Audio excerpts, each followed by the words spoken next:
My name is Brandon Lynch. I'm from San Antonio and I do a lot of painting. I usually paint on canvas, but sometimes whatever medium is available that I feel like it would work well. And acrylic, I'll use acrylic a good deal. The origins of the creatures in the drain kind of come from a lot of children's books I've read, some of the experiences I've had. A while back, I went to Comic-Con and I met Kevin Eastman, one of the creators of Ninja Turtles. And I showed him, hey, here's some of my work, what do you think? And he's like, oh, I need a little bit, something more completed. And at the time I hadn't had a comic book finished to be published right off the bat. And that was kind of like what they were looking for. It took me so long to do that, and I wasn't quite sure if I was happy with the work, and my skills had gotten better. My friend goes, hey Brandon, you know, you draw hair really good. You should do something with that. I'm like, okay, well, why don't I just do something that's all hair?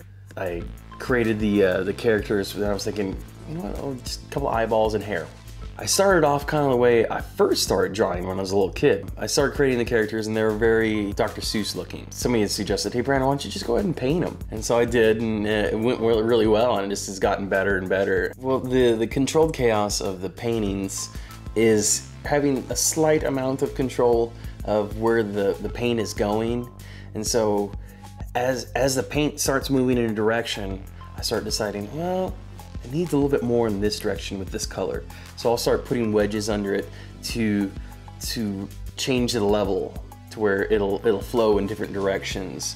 And it's like looking from outer space into like this big canyon, see the river flowing and all these mudslides, but it's just like little colors mixing together on a canvas. I remember as a kid, there's certain artworks that I would see and I just imagine the world that would be around it and just think about all the different things that go with it.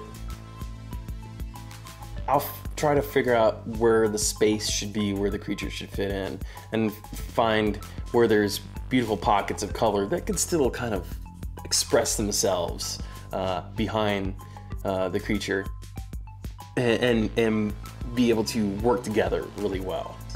I like to use the natural arc of my hand. If I'm painting in one direction, I tend to normally think, okay, it's all going in this direction or this direction.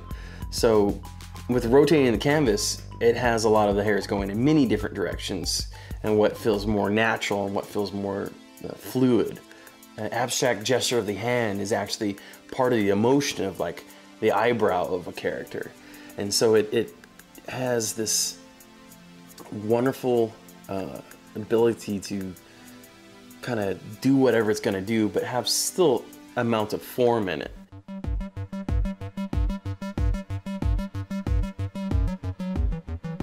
My first art show was in LA on the Art Walk. It was an extremely wonderful experience. I was like, I gotta do this all the time. I love this.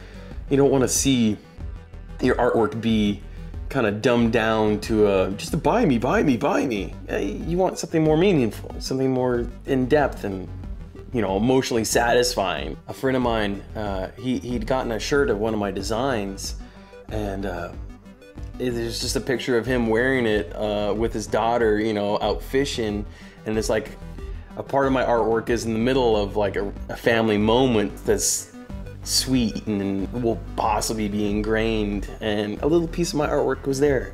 That's a wonderful feeling.